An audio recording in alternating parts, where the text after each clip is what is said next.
Olá, boa noite, a paz do Senhor Jesus, quem vos cumprimenta sou eu mesmo, irmão Paulo Ricardo, de Goiás. Desde já quero aí cumprimentar todo mundo com a paz do Senhor Jesus, quero agradecer aí a presença de cada um que linka aí para conferir os nossos vídeos, aquilo que a gente com carinho, com dedicação tem postado aí para vocês conferir o melhor aí do que Deus tem feito na nossa vida e do que a gente faz aí para a gente ser privilegiado e reconhecido pelo nosso Deus, porque Deus diz, aquele que se esforça alcançará misericórdia e as benevolências do céu alcançará.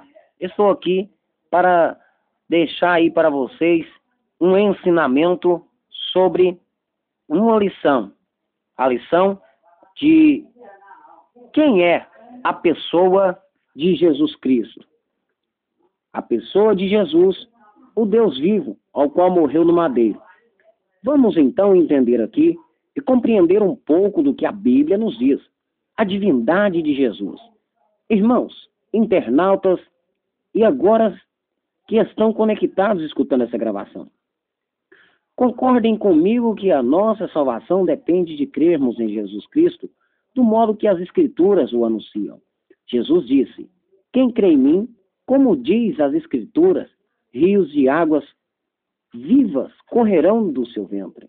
Em João 7,38, o Senhor também declara isso, e diz assim, a palavra de Deus como meio de confirmação em parábola, porque Jesus, na época dos medos e dos persas, Jesus ele não ia à multidão com a palavra firmada, porque a multidão não entendia, mas Jesus, ele ia com a simples palavra ali, direcionada pelo Senhor, para que cada um pudesse entender em forma de parábola. Ou seja, não basta crer em Jesus, internautas e amigos conectados. É necessário crer de forma em que ele foi revelado pela palavra de Deus. Até o ateu sabe que Jesus vive aqui na terra, quer dizer, me desculpe o erro hebraico, viveu aqui na terra e deixou ensinamentos maravilhosos. Muitas religiões falam de Jesus, adaptando-o às suas próprias doutrinas. Mas ninguém verá a salvação se não crer que Jesus Cristo é o Deus que se fez homem, reconciliando consigo o pecador.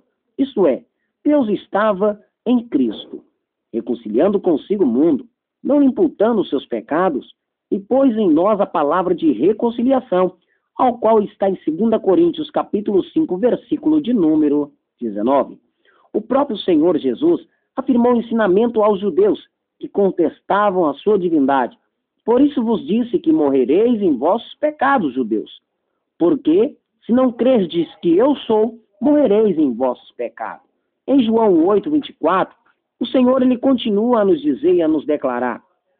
E mais adiante, desta palavra e deste abençoado ensinamento, o Senhor Jesus diz, em verdade vos digo que antes de que existisse Abraão, eu sou.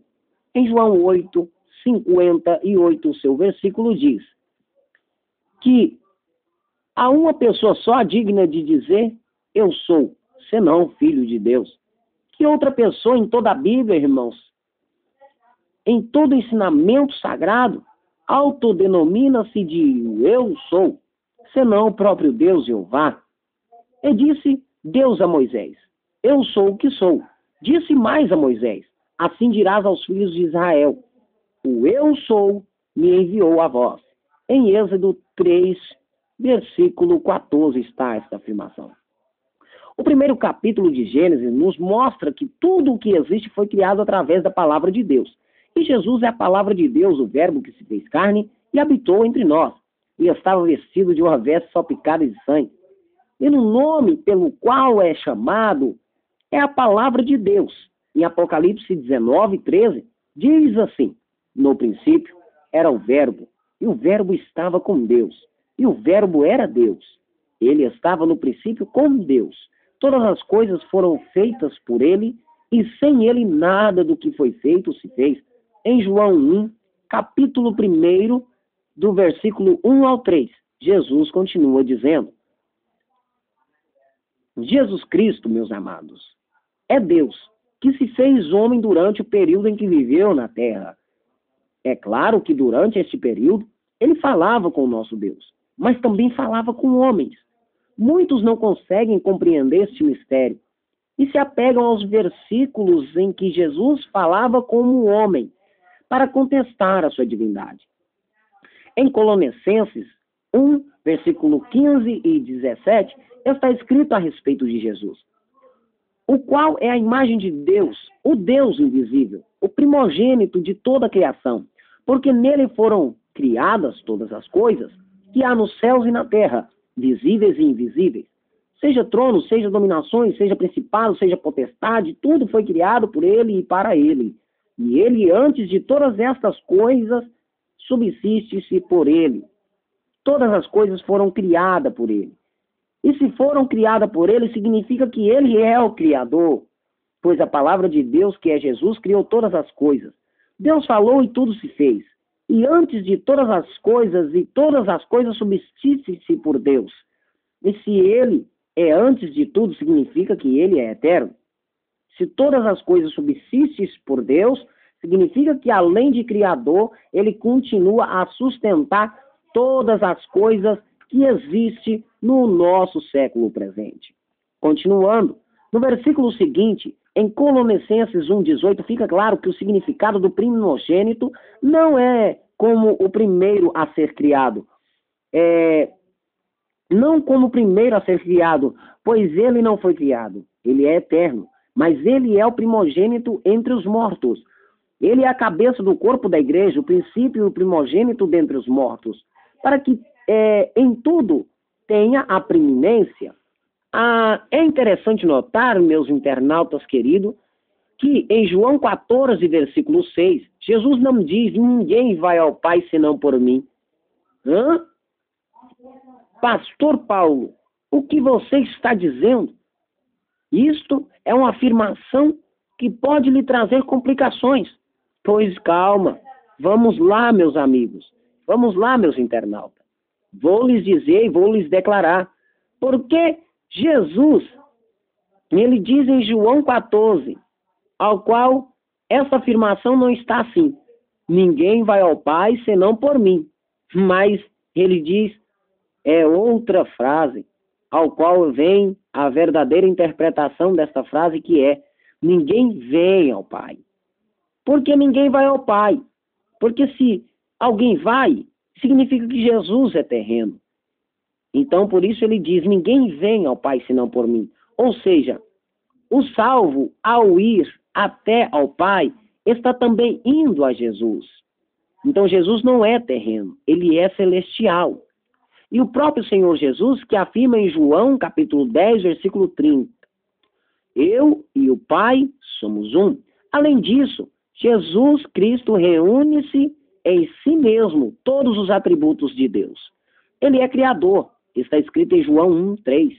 Ele é eterno, Apocalipse 22, 13. Ele é um Deus onipresente, Mateus 28, 20.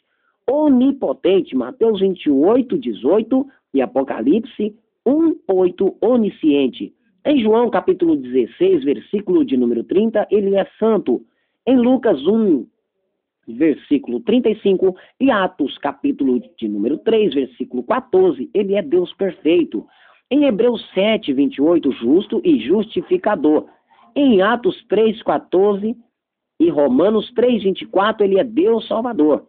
Em Lucas 2, 11 e 2 Timóteos 1, 10, também testifica de Jesus. Agora, sobre o diabo, existe também afirmações. Ele é derrotado, ele é fracassado, ele é perdedor. E Jesus, ele é vencedor. Vencedor o nosso Deus é. O apóstolo Paulo afirma em Colossenses 2,9, porque nele habita corporalmente toda a plenitude da divindade de Deus.